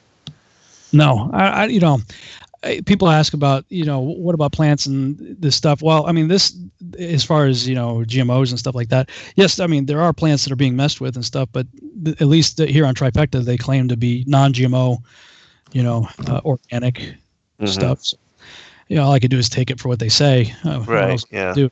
But I mean, they claim to check all the boxes for those who are trying to eat healthy. And so, I mean, it works for us. And if you go to that link I sent you to, that I put in the chat room, that takes you to their a la carte menu. But and you can that and pick what you want of that, or you can click on the top menu and it says meals, and on that menu they have keto, clean, paleo, vegan, classic, vegetarian, and I landed on the vegetarian. Well, very cool. I am definitely gonna try it out, and certainly if it can help us in helping me move away from meat, because I've been trying to do that anyways, and so I think that would be the better way to go. And having good meals already prepared out there, that would save me the time, because I don't do all the cooking anyway. So, well, it certainly is a time saver. I mean, Sheila and I, same thing. We're always on the go, busy. It's like all I do is open up the packets. The way they're packaged, it doesn't. I'll just be frank, it doesn't look all that appealing. It's just all there in a package. All kind of mushed together. But man, she loves it. I love it. They taste good. So we use a toaster oven. We actually got that's what we do too. Yeah, I don't use the microwave or anything. We have one. Well, we got the EMF testers and all that kind of stuff, so we're always got the little test. It's like a little tricorder walking around, like on Star Trek testing stuff. Yeah. And we had when Jake Grant and his wife were here, we decided to test the microwave because they were like, what's this thing doing? We're like, oh yeah, it tests EMF. And we're like, yeah, let's see, I'll show you. And you had to literally walk like 20 feet away from the thing. Wow. To get out of the sort of the danger zone. Mm-hmm. What that thing was putting out. Like, yeah, we don't use it. So what's that doing to you? I mean, right. Yeah, they're illegal in a lot of countries. They don't allow them because they're dangerous to health, and a lot of people in our country use them for every meal. Everything. Yeah. Oh, everything. I mean, you're already eating crap food, and then you're putting it in a microwave. Right. It's like I am amazed at how resilient the human body actually is. Really. I mean, punishment we can take internally and externally. It's bad stuff. Right. Yeah, we are killing ourselves out of habit. And like you said, the human body being resilient, it's amazing that it could put up with the things that what we call normal routine every day. And so many people do live fast food and microwaves. That's the fullness of, their cooking regimen. And kids, start the, they say the most important meal of the day is breakfast. I know some people dispute that, but look, all you have to do is look into anything that has to do with fasting, and they'll tell you the most important food that you eat is what you eat right after you fast, and that's why they call it break fast. Right. You just fasted, for 8 or 10 hours or whatever, from the time you ate supper and went to bed and the time you wake up. So it's the first thing you should eat. And yet most kids are living on donuts and, sugar cereal. Sugar cereal, yes. Food coloring sugar. Like our niece is staying with us, and Pop-Tarts. She got this. Yeah, she got this like it's like a Fruit Loop knockoff kind of thing, and it says on the back, it says most important meal of the day. A well-balanced meal is the most important thing, for health and survival. And it has this right on there, and it says now let's play the balancing act, and there's some kind of little game that the kid can play on the back of the box. It's like what? Because they have to get away from they put in the thing that you need to have a balanced meal, and the fact that it's just full of food colored sugar, right? And they make a game out of it. The balancing act is this game that you can play on the back of the box. It's like what? Oh my gosh, yeah, unbelievable. Yeah. And that's a lot of the ways that kids are raised, and they don't know any better or any different. And like we said with regard to Pop-Tarts and things, really sugary cereals. I mean, I can't eat those kind of things. Not only because they're just overwhelmingly sweet, and I don't do a lot of sweets or anything, but it's just doesn't taste good when you move away from that kind of stuff, that's overwhelming to your senses, and how you could find and take care of your hunger with that kind of stuff. It just doesn't make sense. And even like people that drink all the sugary drinks and sodas and never drink water. There's a lot of girls that work for me that never drink water, and I don't know how they sustain themselves. It's crazy to me. It's a miracle. I mean, I know people like that too that don't drink water. They drink various juices and things. I mean, they're getting a minuscule amount of water probably squeaked out. Their kidneys are working like, okay, maybe I can squeeze water out of whatever it is that you just consumed. Right. But like primarily that's what I drink, alkaline water. That's like the prime. I'll drink some other things too, but that's my primary drink that I will drink. That and Sheila got me on coconut water. I love coconut water and aloe water. Aloe water, yes. The coconut has really helped me. If people look at some of my older videos where I show my hands shaking, not like Parkinson's shaking, but like if you put your hands together and you apply pressure, like my hands would be really shaky. And like I could lift the same amount of weight as I've always been able to, but whenever I would lift it, like my muscles would be shaking like crazy. The only thing that I did was increase potassium and magnesium.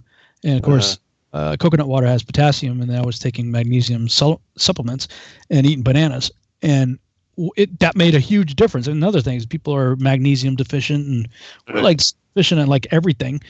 Yes, really. Yeah, really, we are. Yeah, so crazy.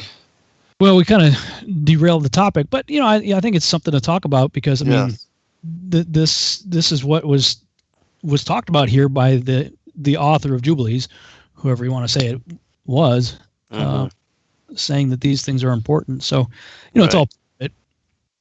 I mean, when you think about why the flood happened in the first place, it was because of the corruption of all flesh. Mm-hmm. And like we talked about in the first half-hour segment of the broadcast, is that the last days would be like the days of Noah.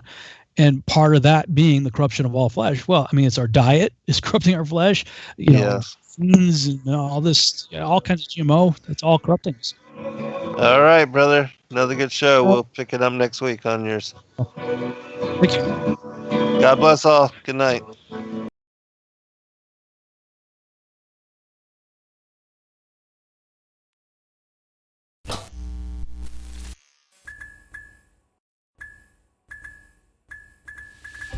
Thank you, everybody, for joining us for this video and this broadcast. We appreciate all of you and thank you for your patronage. Please do like and subscribe and share with your friends. God bless all of you in your seeking.